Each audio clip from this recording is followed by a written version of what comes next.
Bonjour à toutes et à tous, nous sommes mercredi 29 avril, nous sommes en direct sur le site de Paris Normandie, nous sommes en direct sur la page Facebook de Paris Normandie, nous sommes en direct sur les ondes de Radio Sensation. Bonjour à toutes et tous, que vous soyez à l'image ou que vous soyez avec le son. Aujourd'hui nous allons parler de théâtre, nous allons parler de filières agroalimentaires, d'aliments et tiens on va parler aussi de restaurants et nous allons parler de retraités. C'est important. Et puis, nous allons nous poser, nous allons bénéficier de cette voix calme, rassurante presque, en tout cas bienveillante, de ce journaliste animateur de télévision actuellement sur France 2 et sur Europe 1, qui est Olivier Delacroix. Je pense que ça va nous faire du bien. C'est le 31e numéro de Lignes ouvertes avec vous, avec nous, ensemble.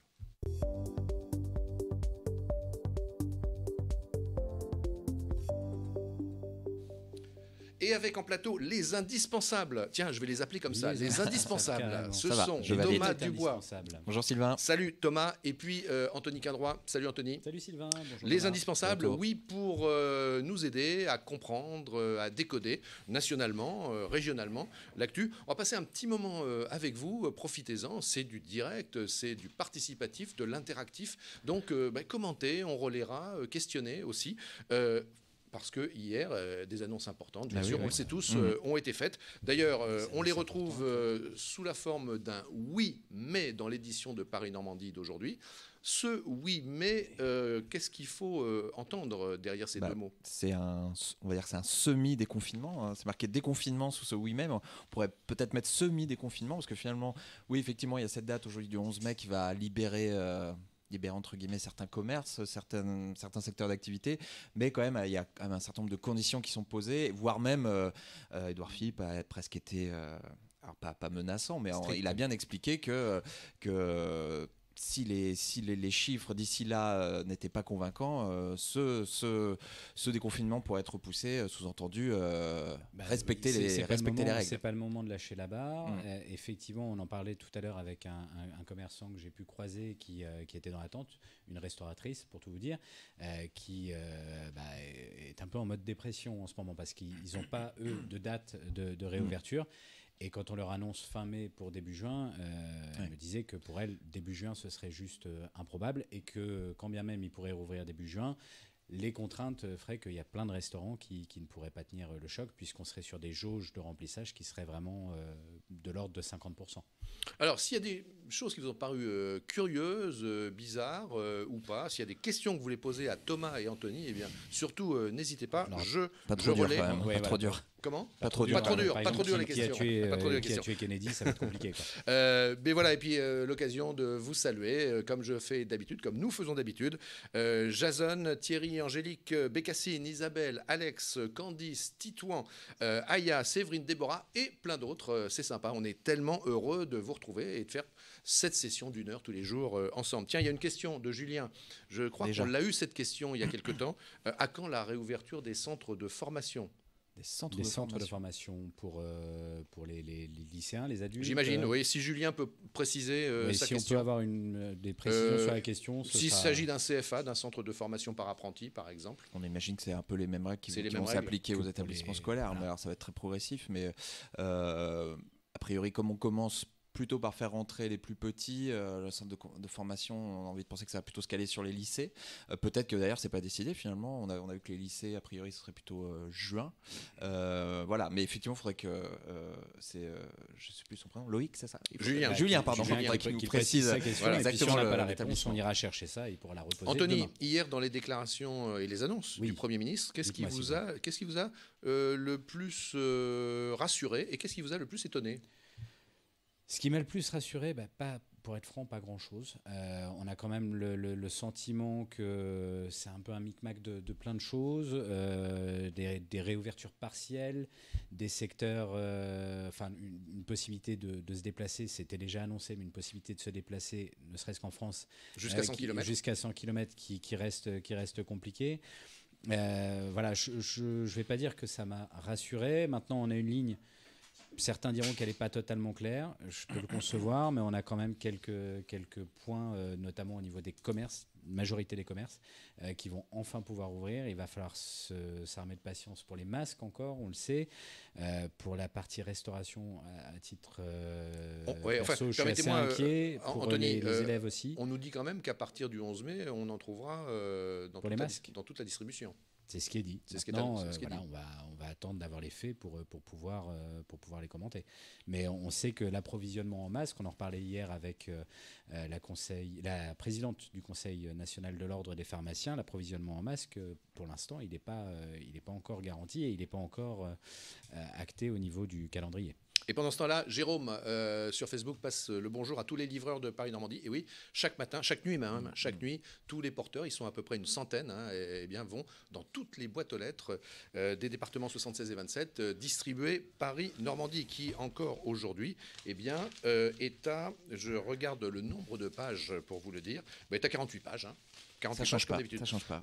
Thomas, même question qu'Anthony. Alors vous devez être content, Thomas, parce qu'on peut se réunir à 10 à partir du 11 mai, donc on peut recommencer à faire de la musique. On peut répéter déjà, effectivement, en préparation des concerts qu'on donnera, par contre, manifestement, pas avant septembre. Les festivals, de toute façon, on se faisait plus trop d'illusions. Il y a quand même, je pense notamment au festival des Papillons de Nuit dans la Manche, qui avait décalé, qui était prévu en mai, qui avait réussi à décaler cette date fin août, et qui du coup, là, pour le coup, là, c'est foutu vraiment pour cette année. Moi, ce qui m'a peut-être plus surpris, c'est le sujet des écoles, et finalement l'idée qu'à partir du 11 mai, tous les niveaux, que ce soit maternelle et primaire, entreront, alors que jusqu'à présent, on évoquait d'abord, je crois que c'était les CP qui commençaient, et plusieurs niveaux, et manifestement tous les niveaux des primaires sont concernés, à savoir comment ça va se passer. Et là, pour l'instant, il y a toujours un grand flou qui règne sur cette question-là, quoi. Je vais anticiper sur une question que les internautes vont certainement nous poser concernant cette maladie qui toucherait les enfants. Pour l'instant, on n'a pas plus d'infos, donc on aura certainement le docteur Burel peut-être demain, on pourra peut-être lui en dire un peu plus, mais voilà, là pour l'instant, nous n'avons pas, en ce moment qui est très anxiogène, et on n'a pas plus d'informations. Donc voilà, si jamais vous nous écoutez, on vous le redira peut-être pendant l'émission, mais pour l'instant, on n'a pas les réponses. Alors il y a Françoise, messieurs, il y a Françoise qui vous demande des précisions sur les déplacements interdépartementaux en fonction des différentes couleurs. Eh bien Françoise, tout est sur notre site internet paris-normandie.fr. Excellent, le joker ultime. voilà ce qu'on va vous dire. On pourra se déplacer, mais par département, mais il faudra vraiment un impératif, un motif vraiment impérieux.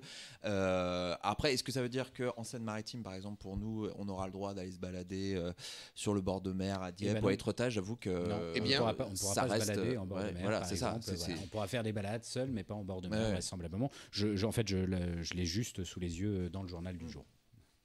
Excellente source. Et si on parlait un peu théâtre maintenant? Nous sommes justement avec un homme de théâtre qui est justement dans son théâtre. Nous sommes au Théâtre à l'Ouest avec Loïc Bonnet. Bonjour, monsieur l'homme de théâtre. Bonjour à tous. Sous des projecteurs rouges, là, vous avez soigné la lumière pour nous. Je vous avouerai que j'ai allumé comme j'ai pu en fait.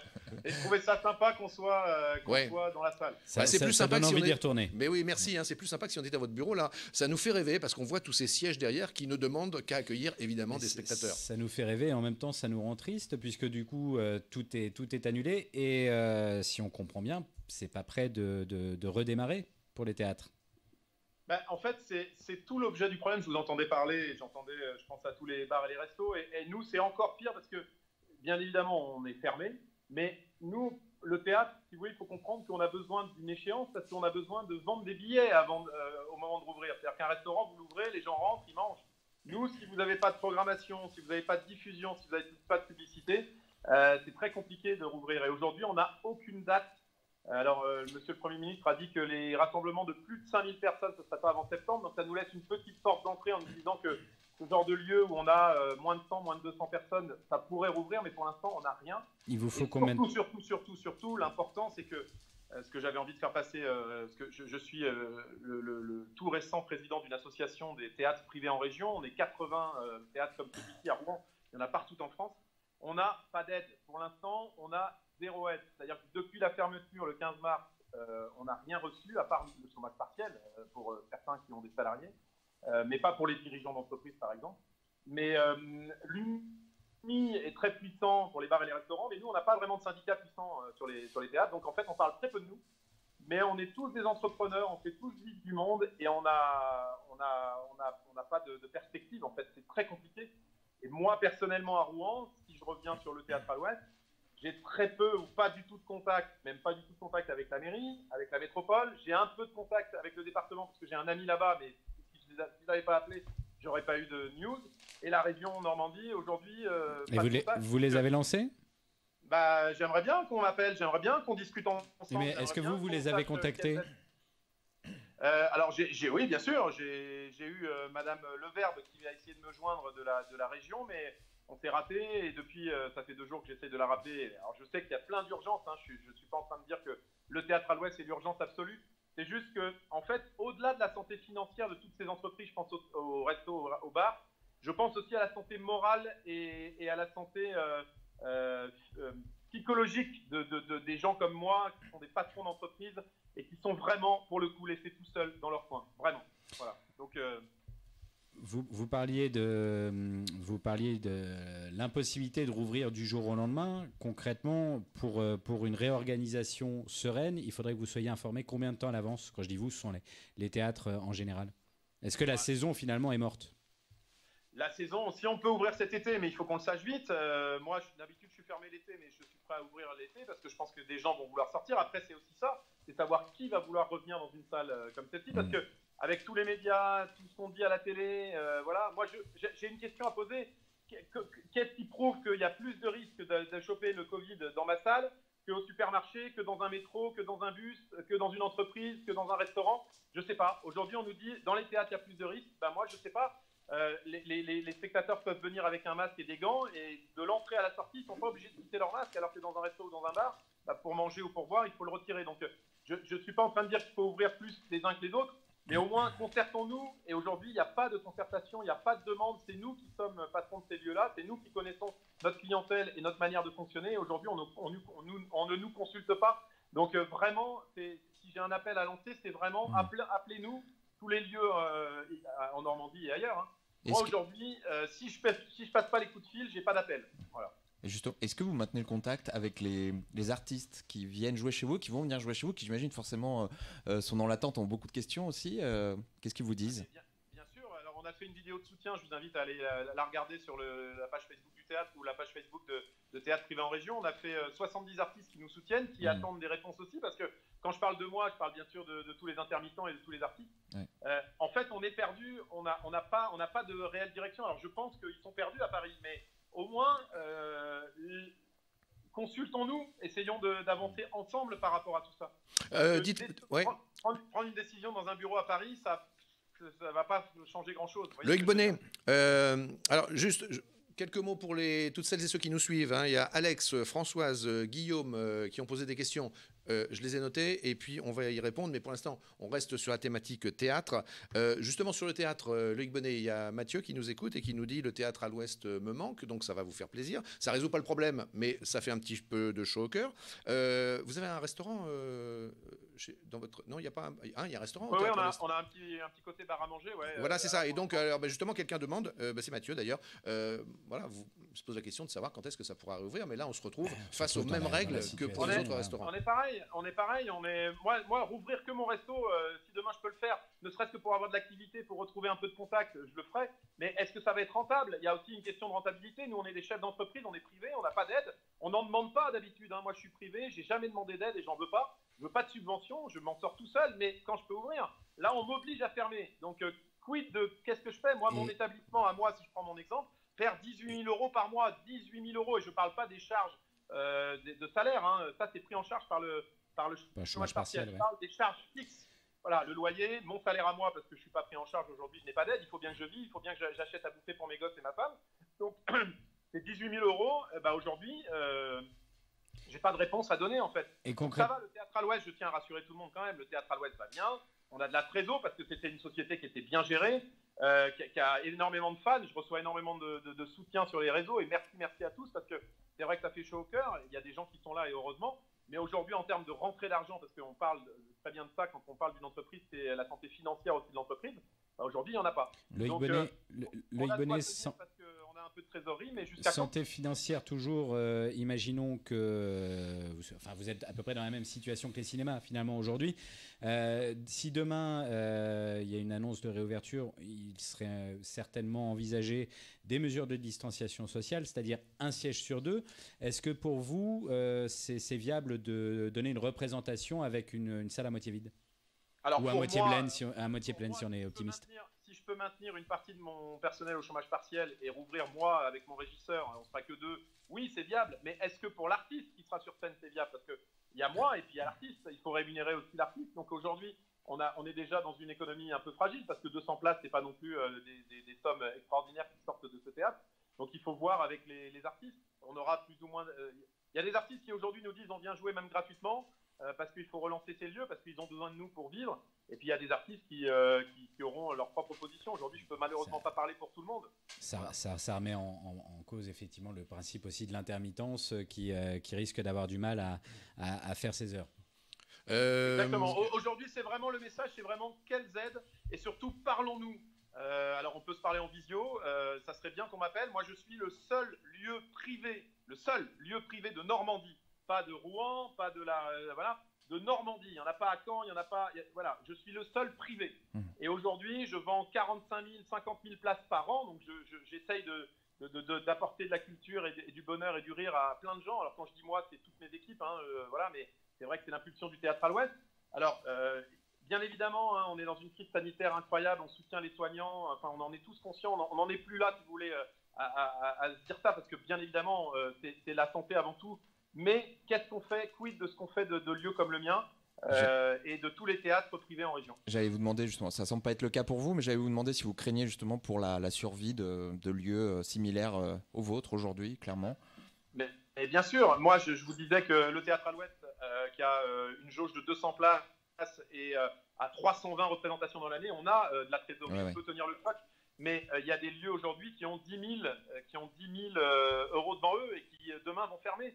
Donc vraiment, j'ai eu encore un lieu ce matin qui m'appelait, il a 90 places près de Brive-la-Gaillarde, il a demandé des aides au CNV parce qu'on avait le droit, alors c'est un peu compliqué, on va rentrer dans les détails, mais le CNM est un syndicat qui nous aide, mais ils n'aident pas les entrepreneurs. Lui, il est entrepreneur seul, il est une entreprise au RSI, il ne rentre pas dans les cases.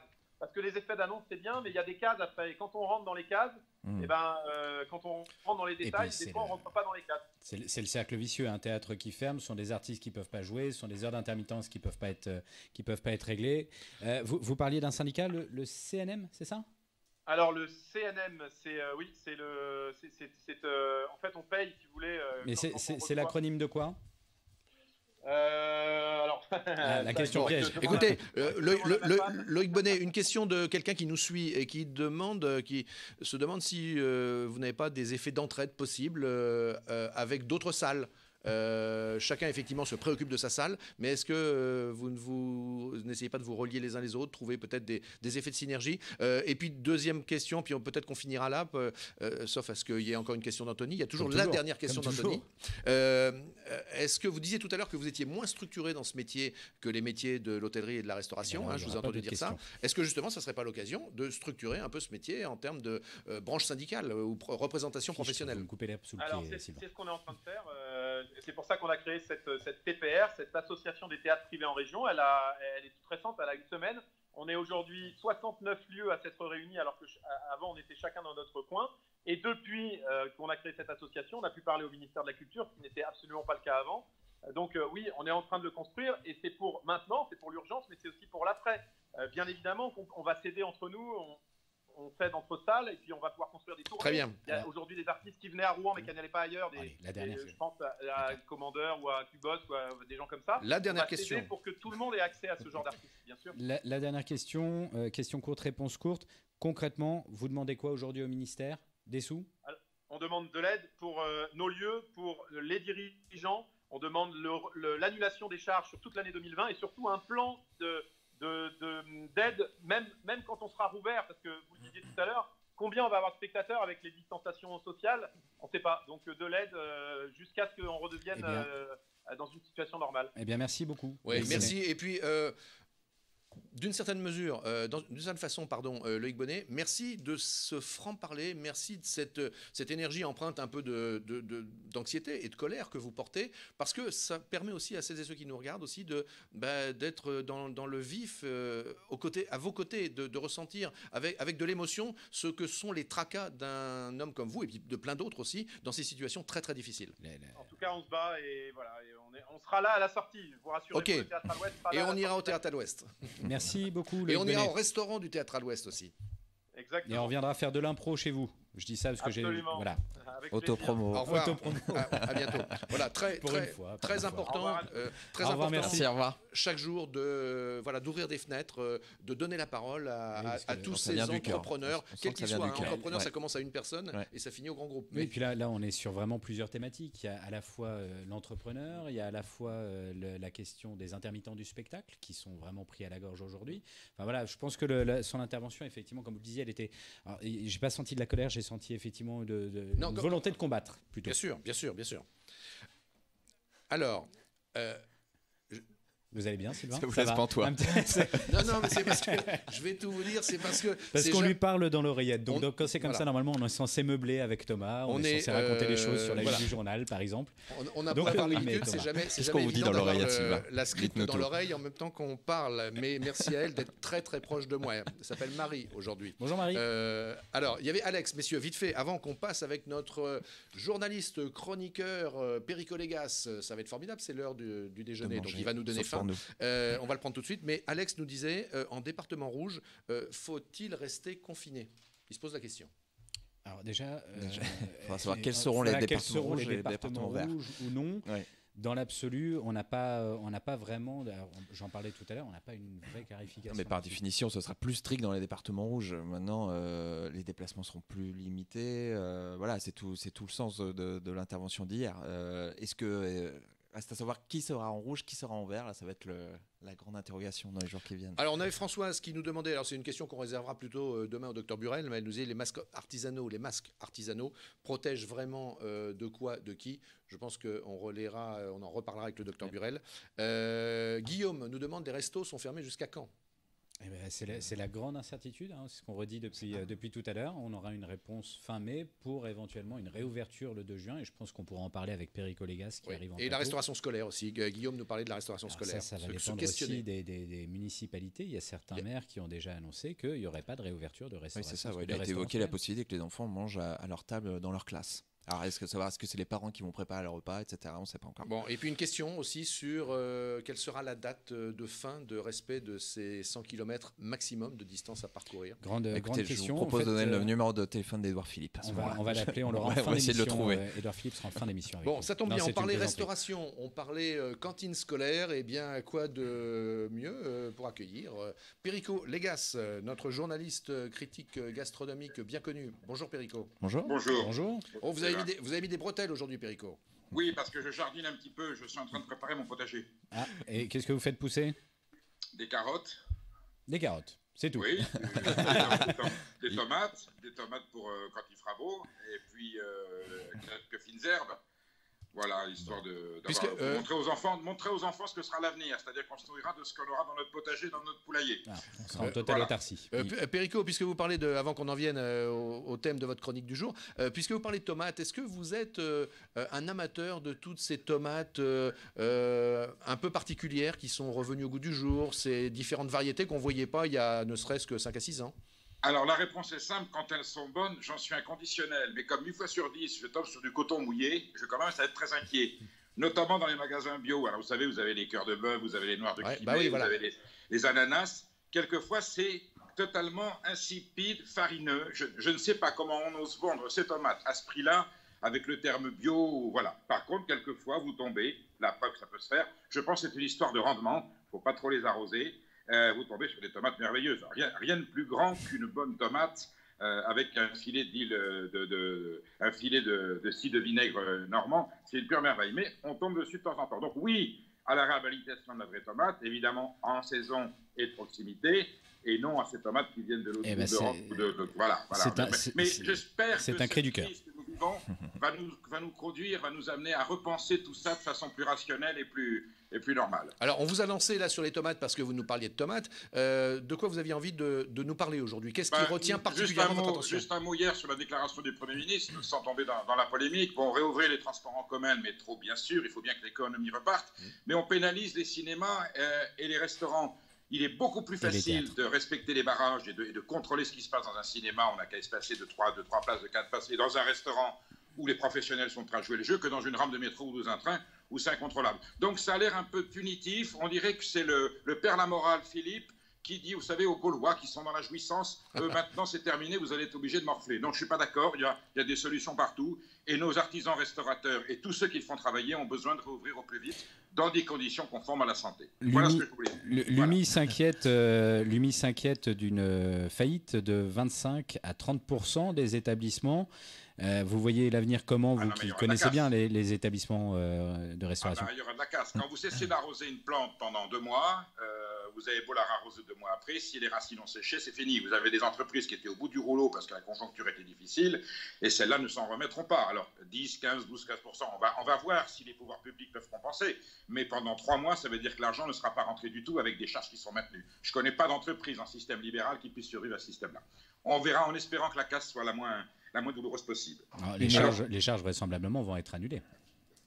Mais si c'est que ça, ce n'est qu'une partie du problème. Oui. Le chiffre d'affaires qui n'a pas été réalisé, ils vont le trouver où, ces gens-là? Heureusement qu'ils avaient un peu de trésorerie, mais vous avez beaucoup de gens qui n'avaient pas de trésorerie. Entre les gilets jaunes, les grèves du mois de décembre, ils avaient épuisé la trésorerie parce qu'ils ont eu un manque à gagner terrible. Et là, le coup de grâce, on ferme le robinet pendant 3 mois.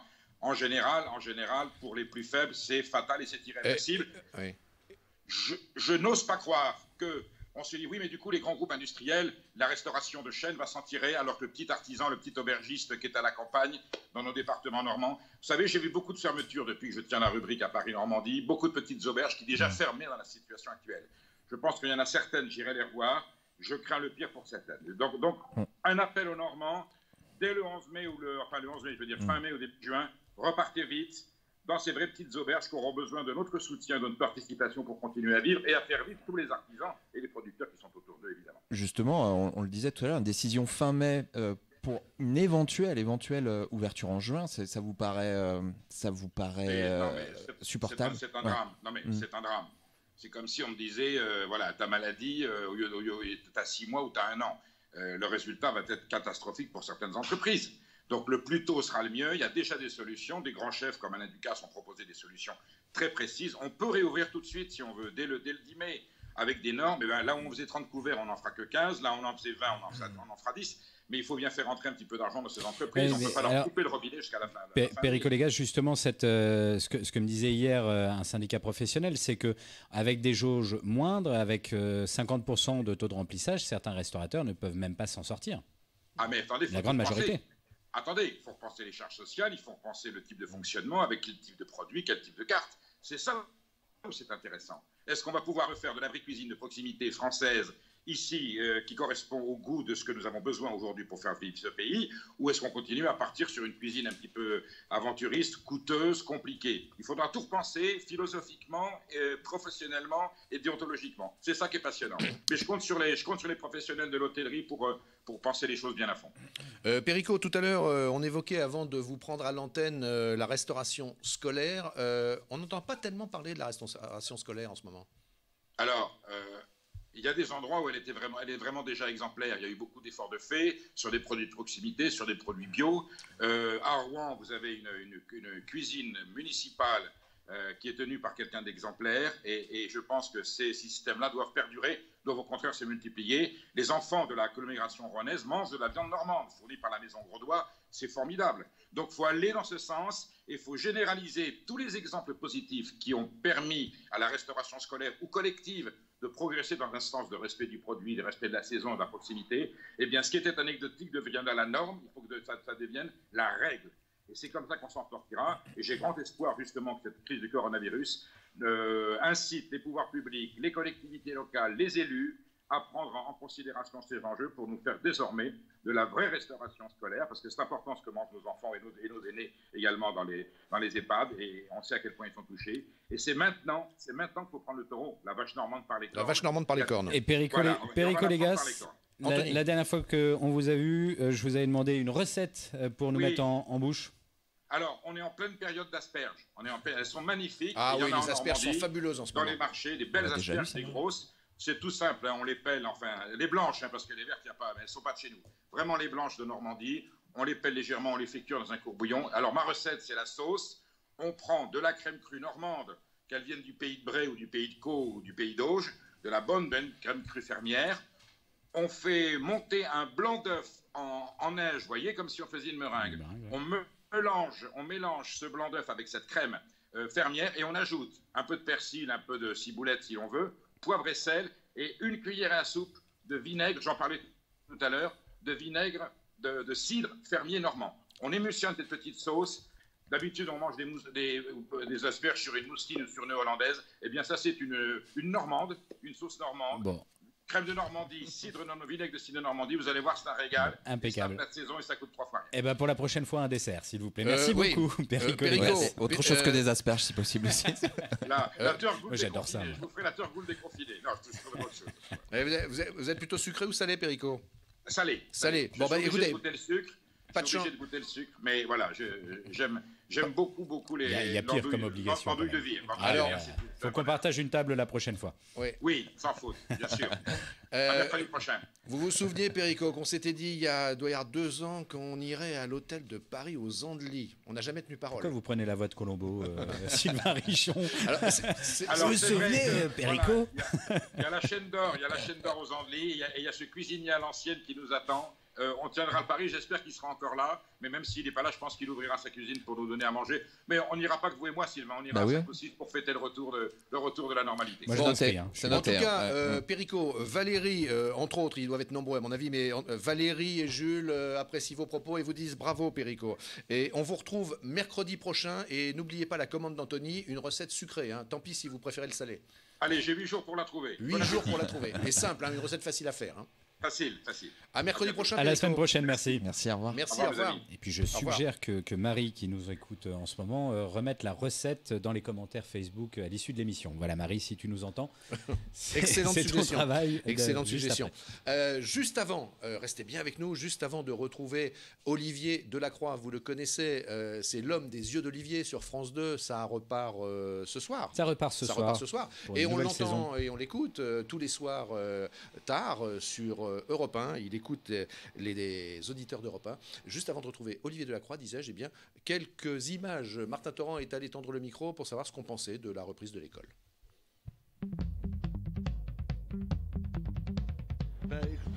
Je suis enseignant moi-même, alors je peux pas. Je n'ai aucune opinion pour l'instant. Je peux rien vous dire. Tout va dépendre de comment les choses vont être organisées. Puis voilà. Et puis, qu'est-ce que je pourrais dire? Ça va bien falloir reprendre un jour. Reste à savoir comment. C'est surtout la méthode, comment on va fonctionner. Là, on continue à travailler en distanciel. Donc, est-ce qu'il va falloir qu'on fasse du distanciel et du présentiel? Est-ce qu'on va accueillir des bouts de classe? Est-ce qu'on va être à la disposition d'élèves? Je ne sais absolument pas. Tous les scénarios sont envisageables. Mais... franchement, c'est trop tôt. Ouais, moi aussi, je pense que c'est vraiment trop tôt. Surtout qu'ils ouvrent les écoles, ils ouvrent pas les bars ou les choses comme ça. Donc, personne ne respecte vraiment le confinement en plus en ce moment. Moi, je trouve que c'est trop tôt. Ouais, c'est vraiment trop tôt. Surtout que nous, les facs, on reprend pas. Il y en a plein qui reprennent pas. Pourquoi les enfants, ils devraient spécialement reprendre le 11, quoi? Vu le temps qui reste, ça serait clairement d'attendre septembre, quoi, parce que en Italie, pour 2 semaines, je crois. Donc, au final, pour 2-3 semaines, ça vaut pas vraiment le coup de rouvrir les écoles, quoi. Moi, je pense que s'il y a les bonnes mesures bien prises en place, ça peut aller. Maintenant, pour moi, ça risque d'être compliqué quand même. C'est quand même des enfants. Et leur faire prendre en compte toutes les mesures tout le temps, même le fait que les cantines puissent pas forcément ouvrir, pour les parents, ça va pas être forcément pratique. Plein de trucs comme ça, je pense que ça doit être vachement pris en compte et mis en place, c'est un peu compliqué. C'est surtout au niveau de l'hygiène et tout ça que ça va être très compliqué. Après, 11 mai, je pense que c'est un petit peu trop tôt. Après, suivant les masques et tout ça qu'on va avoir par la livraison. Je pense que c'est pas très judicieux, que c'est plutôt pour un enjeu économique plutôt qu'au niveau de la santé. Enfin, je trouve ça pas super judicieux de réouvrir pour un mois et demi. Voilà. Ou alors plutôt que des cours, faire des sortes d'aide aux devoirs, des choses comme ça. Mais après, septembre, quoi. Enfin, au final, s'aligner avec, même si ça fait long. Et pour beaucoup d'enfants et de parents, ça va faire long. Mais là, si on veut pas que ça recommence, c'est plus intéressant, je pense. Voilà, c'était un reportage de Martin Torrent et nous sommes, on vous l'avait promis, on vous l'avait annoncé, nous sommes en liaison avec Olivier Delacroix. Vous nous entendez, Olivier ? Oui, je vous entends très bien. Alors, ça bouge. Bonjour, j'ai une petite requête de notre réalisateur. Est-ce que vous pourriez mettre votre téléphone à l'horizontale ? Est-ce que c'est possible pour vous ? En mode paysage. Voilà, impeccable. Voilà. Parfait, on vous voit beaucoup mieux. Voilà, excellent, excellent, on vous voit beaucoup mieux. D'accord. Voilà. Bonjour Olivier Delacroix, merci d'être avec nous sur Lignes Ouvertes. On vous verra ce soir sur France 2 pour la nouvelle saison de l'émission Dans les yeux d'Olivier, sur le thème Cette naissance qui a tout bouleversé. Avant d'aller plus loin, je propose qu'on en regarde un court extrait. D'accord. Un mois plus tard, Améline, Eléa et Nathéo rejoignent enfin Timae à la maison. Mettez pas le bazar quand même dans le salon. D'un seul coup, Géraldine et Philippe se retrouvent à la tête d'une famille nombreuse et le couple vit la situation comme un véritable tsunami. Bon, allez, on va aller se préparer. Chaque difficulté est multipliée par 3 et les nuits sont éprouvantes. Même le moment du biberon, un plaisir partagé avec leur premier enfant, prend cette fois-ci des allures quasi militaires. On n'est pas préparé à ça. Ok, on a déjà été parents avant, mais parents de 4 enfants, on ne peut pas les prendre comme on peut faire avec un seul. Un seul, on le prend, on passe du temps en fait avec lui, on prend du plaisir à faire la tétée. Là, il n'y a pas du tout de plaisir. Parce qu'en fait, on les met tous les 3 sur le canapé, on les met dans des coussins d'allaitement. On prend un coussin qu'on met sous leur tête, enfin sous leur menton, pardon, et on cale le biberon comme ça pour qu'ils tiennent. Voilà. Et on cale tout comme ça et on fait les 3 en même temps. Et ça marche comme ça. Et ça marche comme ça. Un bref extrait, donc on vous verra donc Olivier pour cette nouvelle saison de Dans les yeux d'Olivier. Première question qui nous ramène un petit peu, peut-être un peu en arrière. Elle est venue d'où cette idée de concevoir ce programme Dans les yeux d'Olivier ? Comment elle a pris naissance ? En fait, c'est une succession comment dire, c'est souvent le hasard qui fait bien les choses. J'étais sur Canal+, à lundi Investigation à l'époque, et j'avais déjà réalisé un documentaire qui s'appelait Les supermarchés de la Défense, dans lequel je m'intéressais au trafic de stupes dans le nord de la France et l'impact que la proximité de la Hollande et de la Belgique pouvait avoir sur l'impact sur la santé de la jeunesse du Nord-Pas-de-Calais. Et en fait, il y avait beaucoup de caméras cachées dedans. Et puis, il se trouve que ce film a super bien marché sur Canal. Et donc, du coup, je me suis mis à... j'en ai fait un deuxième. C'est pas surexposé, là. Non, j'en ai fait un deuxième aux Philippines sur la démographie galopante voulue par le gouvernement philippin pour avoir de plus en plus de personnes pauvres et pouvoir moins les payer. Et donc, du coup, dans ces 2 docs, il y avait beaucoup de caméras cachées, en fait. C'est la saison 9 qui démarre ce soir. Vous m'entendez ? Oui, c'est la saison 9. Non, mais juste vous expliquer. Ah, pardon. J'avais pas fini. Et en fait, Bruno Gaston a vu ces caméras cachées dans lesquelles j'étais beaucoup, où on me voyait beaucoup. Et en fait, du coup, lui est venue l'idée, comme il lançait une collection qui s'appelait Nouveau Regard sur France 4. Il m'a proposé de venir parce qu'il aimait bien la manière dont j'étais.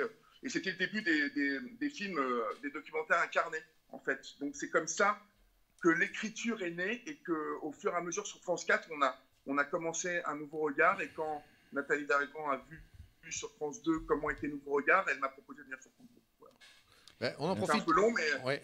Non, mais c'est une bonne réponse à ma question.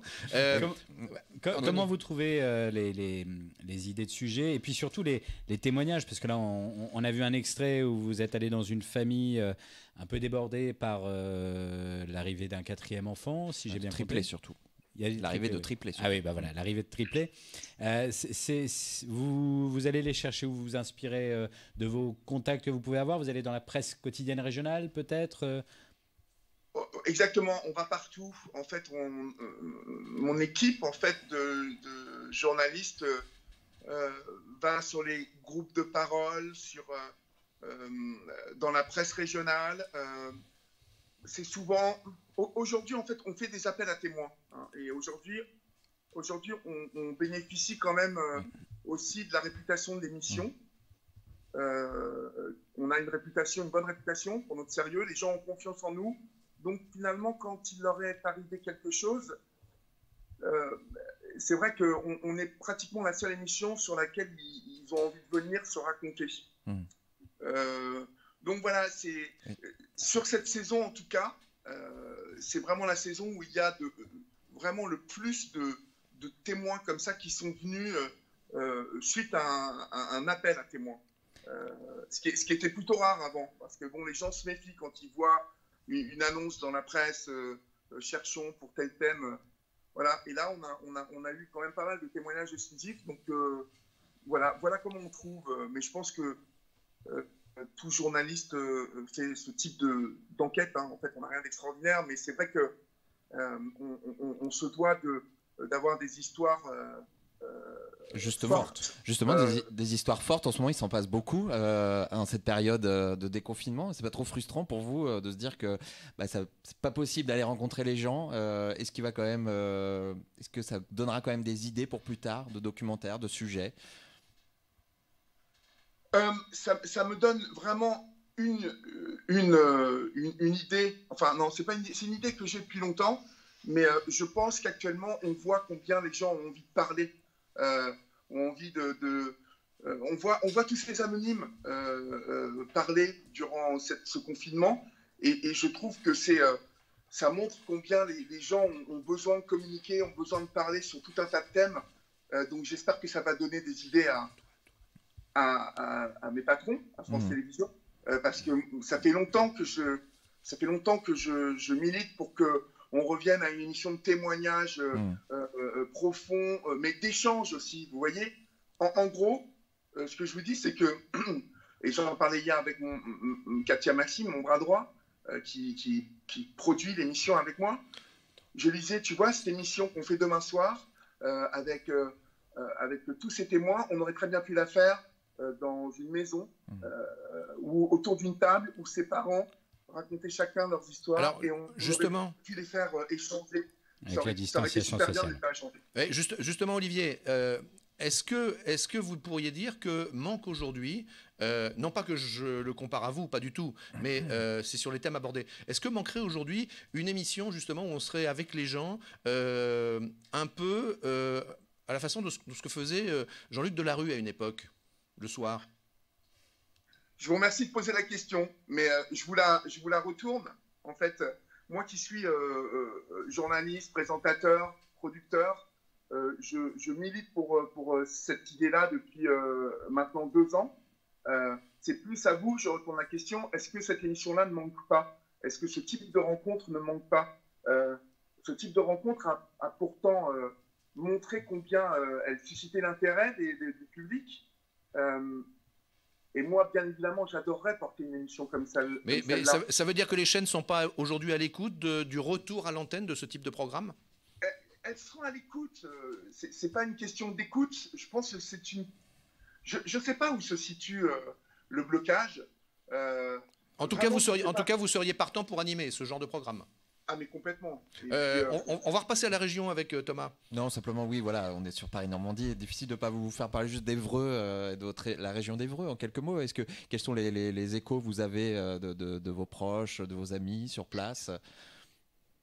Écoutez, je suis venu un peu à Évreux, là. En fait, je suis venu à Évreux après l'émission de jeudi, parce que j'avais besoin de... J'ai un arbre qui est tombé chez moi. Il y a eu un gros coup de vent. Du coup, mais je ne vois pas mes amis à Évreux. En fait, je les ai au téléphone.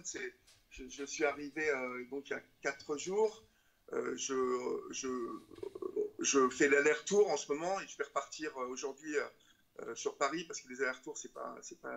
Enfin, voilà, je crois, moi, j'ai le droit, mais c'est pas terrible quand même, en fait. Bon, même si je croisais aucune voiture de police, mais en fait, j'ai pas de nouvelles. Enfin, j'ai des nouvelles de mes amis par Skype, par téléphone, mais je les vois pas. Mes amis, en fait, on est tous un peu sidérés de cette situation.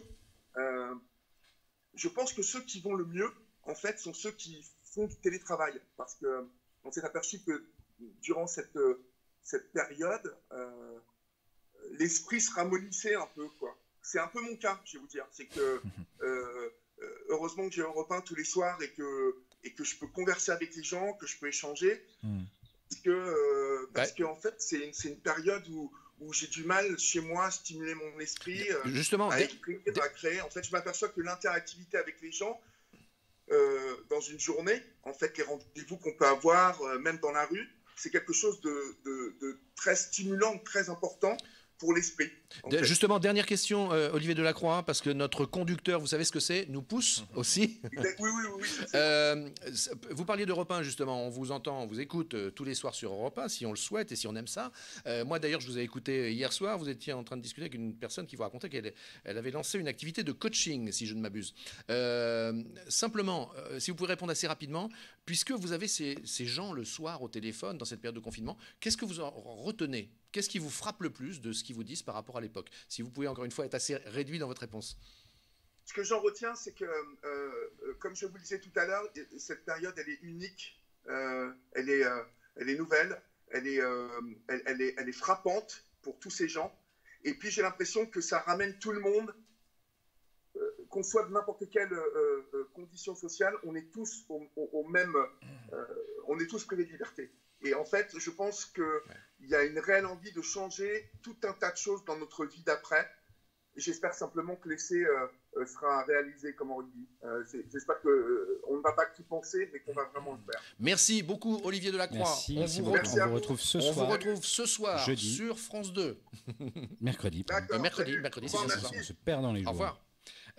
Et puis, juste avant de parler économie territoriale, économie de proximité, pour dire très simple, les boîtes qui sont autour de nous, comment vont-elles? On va retrouver Sébastien Coll, le rédacteur en chef du journal des entreprises de Normandie. Peut-être un petit focus, Anthony, et ça cadre bien d'ailleurs avec les sujets que traite Olivier Delacroix. Page 34, aujourd'hui, dans Paris-Normandie, on parle de violence aggravées, de difficultés aussi que peuvent vivre les uns et les autres. L'actualité est assez phagocytée par toute la crise du Covid-19.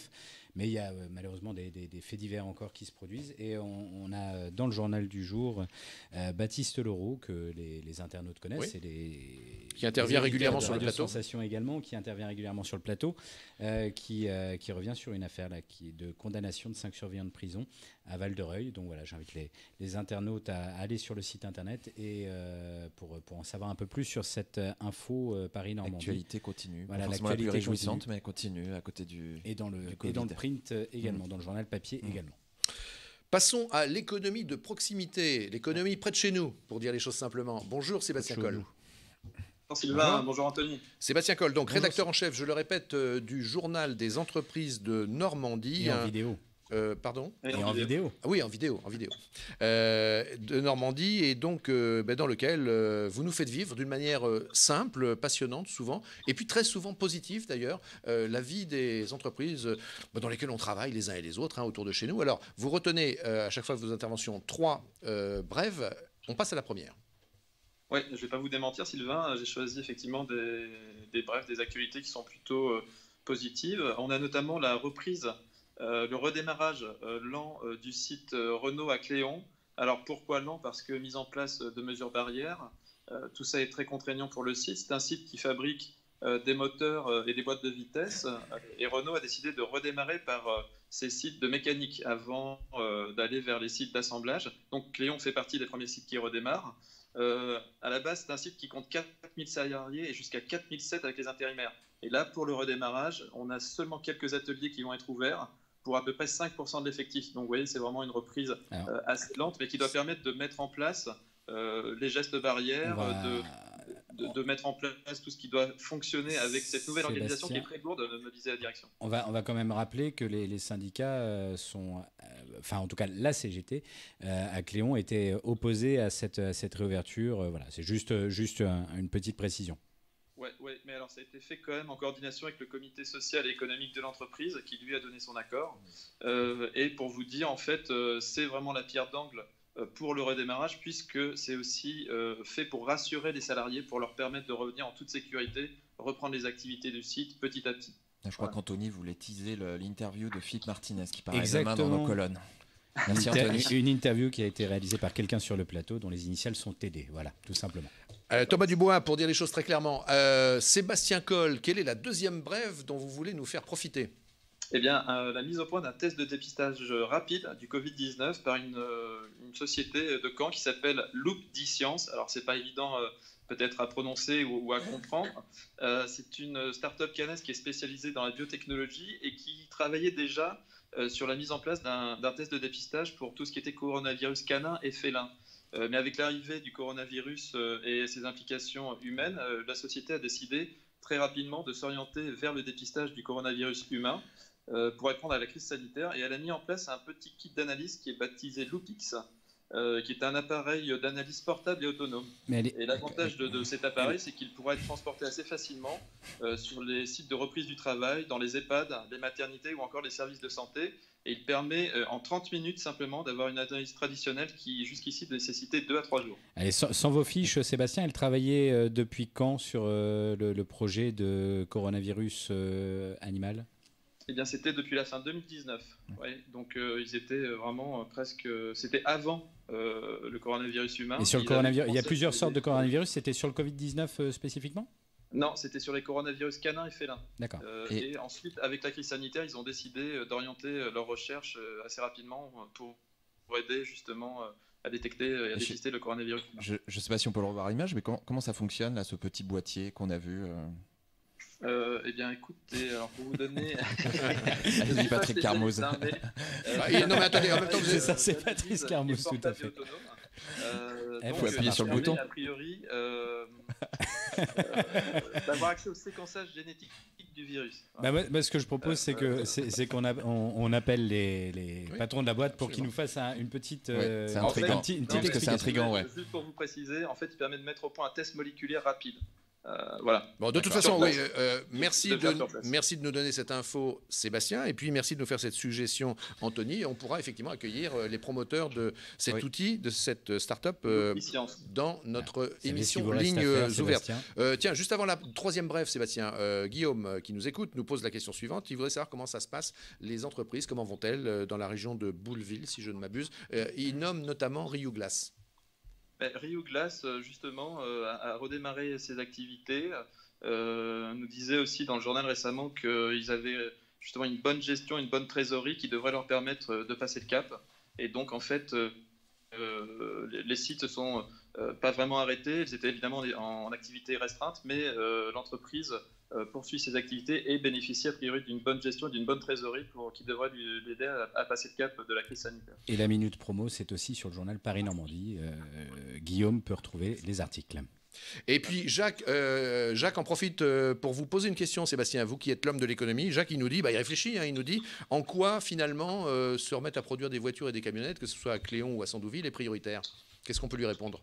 Eh bien, peut-être, c'est ce qu'a dit Édouard Philippe lors de son allocution hier, pour éviter justement l'effondrement économique du pays. Il faut absolument, à un moment, redémarrer, même si l'économie, de toute façon, s'était pas complètement arrêtée, puisque des entreprises ont continué à produire, notamment celles qui avaient réorienté leur production pour fabriquer des gels hydroalcooliques, des masques, des protections. Mais tout un tas d'autres entreprises ont continué à travailler. Et vous me donnez l'occasion d'une habile transition avec ma dernière information. Puisque, pour répondre à Jacques, l'économie continue à tourner. On a donc le groupe Andjac, qui est un groupe industriel français, Andjac Health and Beauty, pour le dire en anglais avec l'accent, qui est spécialisé dans les cosmétiques et les dispositifs médicaux et les médicaments, qui vient de reprendre à Flers dans l'Orne une grosse entreprise qui s'appelle Roval Cosmétiques, avec 400 salariés et 100 millions d'euros de chiffre d'affaires. Et ça va venir consolider ce groupe Andjac, qui est déjà constitué de 12 sociétés, de 20 sites de recherche et développement, et qui compte 2000 salariés à présent avec cette reprise. Donc vous voyez, l'économie continue à tourner et doit porter le pays justement vers une reprise qui est absolument nécessaire aujourd'hui après ce conflit qui a duré assez longtemps. Sébastien, vous qui avez un poste d'observation privilégié sur toute cette économie normande, sur une échelle de 1 à 10, où est-ce que vous situeriez le curseur s'agissant de la forme de l'économie normande au moment où on se parle? Écoutez, l'économie normande, on est une région très industrielle qui a beaucoup d'atouts, qui a beaucoup de marques fortes et d'entreprises qui sont bien gérées. C'est ce que moi je peux voir régulièrement quand je les appelle. Évidemment, il y a d'autres entreprises qui vont souffrir plus de la crise, qui sont peut-être moins capées que des entreprises comme Riz ou Glace ou avec moins de surface financière, mais on a aussi en région beaucoup d'aides qui ont été mises en place, qui doivent permettre aussi d'aider. Là, je faisais justement un article sur une nouvelle aide, un nouveau fonds qui s'appelle Impulsion Normandie et qui doit permettre aux TPE, aux commerçants, de pouvoir bénéficier d'aides parce qu'ils n'en auraient peut-être pas eu avec le Fonds national de soutien. Donc voilà, on a toute une économie, un tissu économique qui est assez fort, industriel, et qui doit pouvoir en grande partie passer cette crise grâce justement à des activités qui vont être essentielles demain. C'est l'automobile, c'est la pharmacie, on a le pôle aussi cosmétique Vallée dans tout ce qui est parfumerie. Enfin voilà, on a beaucoup de pôles, il y a un secteur d'entreprises qui peuvent passer ce cap. Il y a un secteur, Sébastien, d'ailleurs, que vous n'évoquez pas, mais on ne peut pas tout évoquer non plus, mais que nous n'avons pas évoqué encore ici depuis 31 émissions que nous faisons en direct avec celles et ceux qui nous suivent, c'est la filière aéronautique et spatiale. 3 milliards d'euros de chiffre d'affaires en Normandie. Oui. 3 milliards d'euros, 15 000, je pense, employés, donc c'est un pôle important. On pourra contacter ça MAE là-dessus. Ça serait bien qu'on contacte Normandie Aéroespace, qui est cette filière, justement, à travers son président, Philippe Eudeline, pourquoi pas, parce qu'il y a des choses à dire et savoir où on en est. Absolument, c'est tout à fait un des sujets qui est fondamental, parce qu'en plus, c'est une filière qui était très en avance, qui marchait très bien avec beaucoup d'emplois, qui avait une forte activité et qui se retrouve effectivement très impactée par la crise. On le voit bien, les constructions d'avions Airbus sont à l'arrêt, les aéroports ne tournent plus. Ceci dit, pour en avoir interrogé certaines PME qui sont sous-traitants de ce secteur d'activité important, certains ont pu réorienter une partie de leur activité pour produire justement des protections, que ce soit en plexiglas, que ce soit des visières ou autre chose. Évidemment, ils ont eu pour certains des commandes honorées au mois de mars, ce qui leur a permis de passer le mois de mars avec des incidences moindres sur leur trésorerie. Par contre, l'inquiétude, c'était celle du mois d'avril, de savoir comment se portaient les commandes, comment les donneurs d'ordre allaient ou pas continuer à passer. Merci Sébastien. C'est pourtant plutôt sur ce mois-là le problème. Eh bien, écoutez, merci beaucoup de nous donner deux fois par semaine des nouvelles de l'économie normande, dont on voit bien, et vous l'avez dit, vous l'avez même prouvé avec vos exemples, qu'elle n'est pas entièrement sinistrée, loin de là. Merci beaucoup. Au revoir Sébastien. Merci, à bientôt. Voilà, il est donc 13h15, c'est le moment de quitter tous nos amis qui nous suivent par les ondes sur Radio Sensation. Eh bien écoutez, on leur dit au revoir et on les retrouve demain à midi. Ce n'est qu'un au revoir. Voilà, 13h25, je pense que je l'ai fait pile poil là, juste à 13h25. Non, pas encore cette fois. Bon, je ferai mieux demain. On termine avec le dernier sujet, messieurs. Restez avec nous, c'est pas fini. Avec Michel Madebrieux. Ah non, j'ai cru, je l'avais regardé par là, je m'attendais à avoir un générique et je me suis dit, il m'a pas prévenu. Non, il est avec nous, mais c'est par téléphone. Oui. Allez, oui, qu'on doit avoir par téléphone. Allez, faites la présentation, Thomas. Simplement, un sujet qu'on a beaucoup évoqué depuis le début de cette crise, c'est la question des seniors, des retraités. C'est l'occasion de rappeler que les retraités ont des unions syndicales, des représentants syndicaux. Ce qu'on ne sait pas forcément. En l'occurrence, aujourd'hui, on a Michel Madebrieux pour l'union syndicale CGT des retraités en Seine-Maritime. Alors, il y a la CGT, mais il y en a d'autres. Mais en l'occurrence, aujourd'hui, c'est la CGT. Michel Madebrieux, bonjour déjà, merci de nous rejoindre sur le plateau de Lignes Ouvertes pour nous parler du sort qui est fait aux retraités dans cette crise du coronavirus qui, pour le coup, vous énerve, on va dire, on vous agace. Vous avez beaucoup de choses à dire sur le sujet, dans la façon dont sont traités les retraités. Oui, bonjour à vous. En m'excusant de ne pas pouvoir être en contact par Skype, des problèmes de connexion. Comme quoi, on n'est pas tous égaux sur le territoire dans le domaine d'Internet. Merci en tout cas de nous avoir rejoints. Oui, merci à vous. Oui, on est un peu énervé parce que, comment dire, il y a plus de 9000 morts en France au niveau des retraités. Ça veut dire qu'il y a plus de 40% des retraités, des personnes âgées qui sont décédées dans le cadre du coronavirus. Et puis, ce qui fait environ un peu plus de 200 en Seine-Maritime. Et puis, malgré cela, eh bien, on considère que les retraités sont comme des gens à part. Il suffit d'écouter hier soir le Premier ministre, enfin hier après-midi, puis pour s'apercevoir que très peu de choses ont été dites par rapport aux retraités. Simplement, on dit, voilà, on compte sur leur civisme. Ben non, c'est pas que cela. Sûr, on a intérêt à faire attention à nous, mais quand même. Mais vous attendiez quel type de déclaration?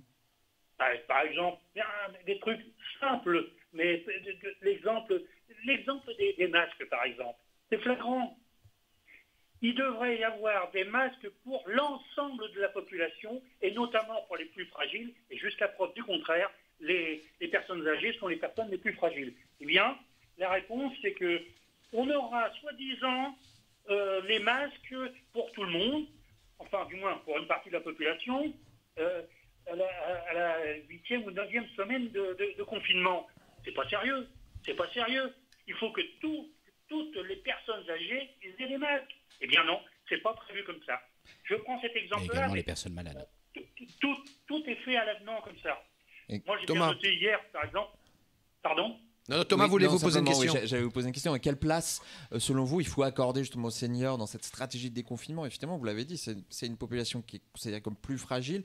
Est-ce qu'il faut que les seniors, les personnes dans les maisons de retraite soient confinées plus longtemps?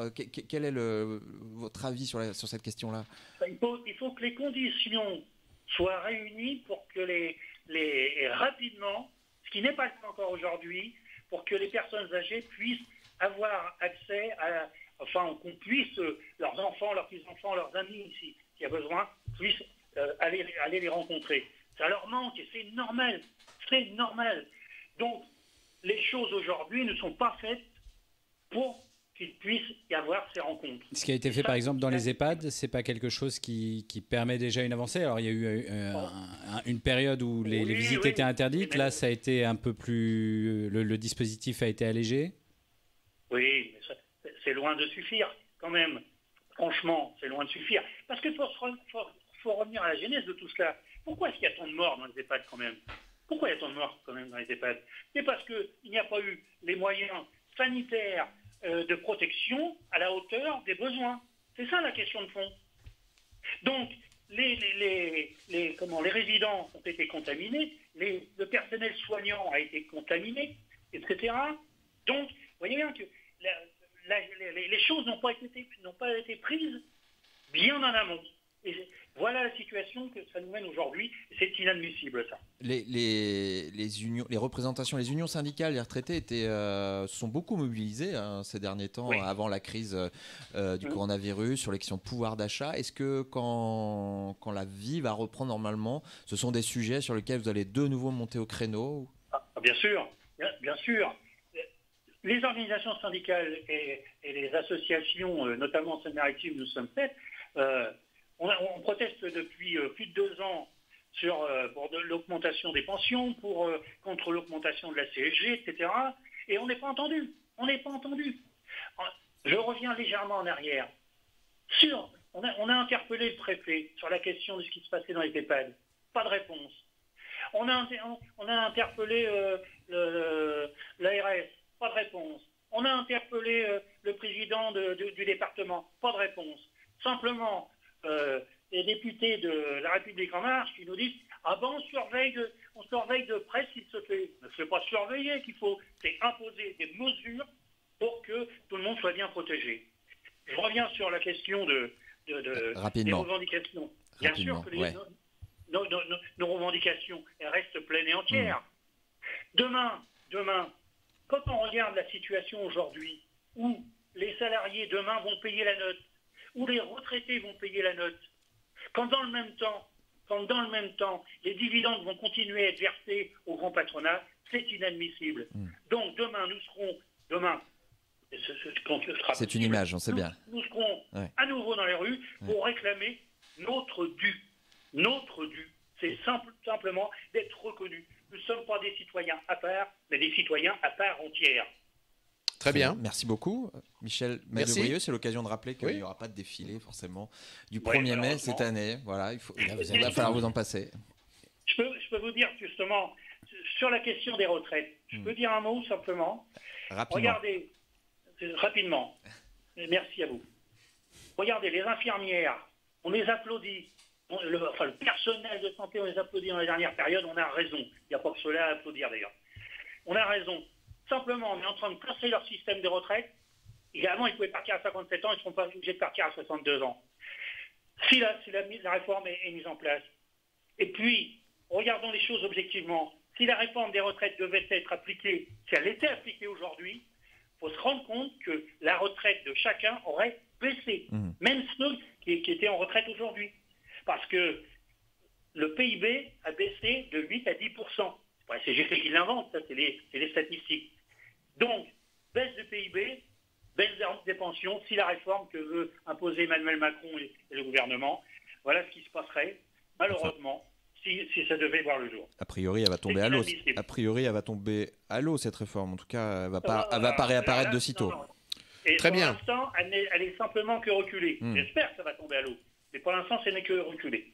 Ok, merci. Et bien voilà, écoutez, on vous a laissé poursuivre un peu. C'est aussi la facilité qu'on a quand on fait de la web télévision. On n'est pas contraint, comme sur une chaîne de télévision, à rendre l'antenne pile poil. Sauf avec les auditeurs de radio. Bien, je vous remercie à vous. Voilà, merci à vous. Au revoir. Bonne journée. Au revoir, Michel. Merci à vous. Voilà, c'est la fin de notre programme. On peut saluer Gloire Manga qui nous dit: j'arrive, je suis nouveau sur ce programme. Et écoutez, moi j'arrive à la fin, mais il y a tous les replays qui sont disponibles. Et puis il y a toutes les émissions à suivre, puisque demain nous serons là à midi, et puis vendredi 1er mai nous ne serons pas là, sinon on reprendra le lundi d'après. On a retenu vos suggestions. Vous nous avez dit qu'il faudrait parler du pôle pharmaceutique, c'est une bonne idée. Et puis vous nous avez re-questionné aussi pendant qu'on échangeait avec notre dernier invité, notamment sur la Poste, où en est la Poste, où en est le courrier. Peut-être qu'effectivement qu'on pourrait refaire un point. Effectivement. On pourrait refaire un point sur la Poste. On demandera aussi à Marc Braun, journaliste économique de Paris-Normandie, de nous faire des points sur ces sujets. Et voilà. Merci, parfait. Messieurs. Merci. À demain. Merci surtout à vous. C'était bien, on était Merci bien. à vous qui êtes restés pour vous intéresser à tous ces sujets. Et puis on termine avec la rubrique de Martin Torrent. Il nous sollicite pour nous intéresser à une série YouTube qui s'appelle Groom. C'est une série humoristique. Vous aurez peut-être envie de la consommer, entre guillemets, de la visionner en tout cas. Eh bien, regardez, Martin vous dit pourquoi ça peut être intéressant. Ciao, bye bye à tous. Et à demain. À demain. Bonne journée tout le monde. Salut. Bonjour à tous et bienvenue dans la rubrique ciné. Aujourd'hui, on va pas vous parler d'un film, mais plutôt d'une série qui est disponible sur YouTube. Elle s'appelle Groom et elle a été mise en ligne par la chaîne Studio Bagel. Studio Bagel, c'est une chaîne qui regroupe beaucoup de courts-métrages humoristiques et la série Groom suit cette même lignée. On part à l'aventure avec notre personnage principal qui s'appelle William Mazière, ce riche héritier de la famille Mazière qui possède de nombreux hôtels, dont le Grand Hôtel.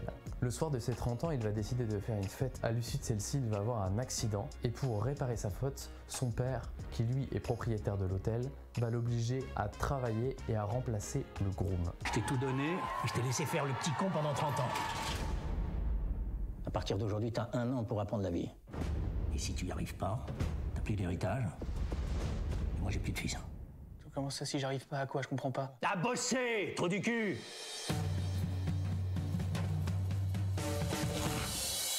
Vos actions sont guidées par 2 choses, mes directives et les désirs des clients. Vous allez chercher ma valise, abruti? Bah moi, quand je perds un truc, je le rachète, c'est plus simple. C'est un grand hôtel ou ce n'est pas un grand hôtel? Parce que nous, on est à 2 doigts de faire demi-tour. Ouais, le client est roi, quoi. Non, non, non, non. C'est moi le roi. Thomas! J'ai perdu une valise. Où est-ce que tu l'as vu pour la dernière fois? Devant les ascenseurs. Je sais où elle est. Il va prendre cette casquette de groom pendant toute la série. Bien évidemment, il va avoir beaucoup de contrastes. Lui qui n'a jamais travaillé de sa vie, il va apprendre ce que c'est la vraie valeur du travail. Entouré de personnages comiques, comme le personnage de Martin qui lui est son supérieur, il est très rigide et très rigoureux. A contrario, il a le personnage aussi de Thomas qui lui est réceptionniste et c'est un jeune homme qui finalement, au fond de lui, est juste un petit enfant. Cette série est une comédie vraiment bien ficelée avec un très bon rythme, avec des épisodes de 20 à 25 minutes. Il y en a 10. Groom est une série parfaite pour passer un bon moment. C'est le mix parfait entre une bonne fiction et une très bonne comédie. Vous pouvez retrouver la série Groom, G-R-O-O-M, sur YouTube. Il y a 2 saisons et la première saison est disponible gratuitement sur YouTube. Allez voir cette série, c'est un petit peu notre coup de cœur du confinement, même si ça fait déjà 1 an et demi que la première saison est sortie. Merci beaucoup d'avoir regardé la rubrique ciné, je vous dis à très bientôt. Et si Vous connaissez des web-séries qui sont sur YouTube ou d'autres médias gratuits, n'hésitez pas à nous en faire part et à les partager pour qu'on puisse tous se divertir durant ce confinement. Merci beaucoup, au revoir et très bon visionnage.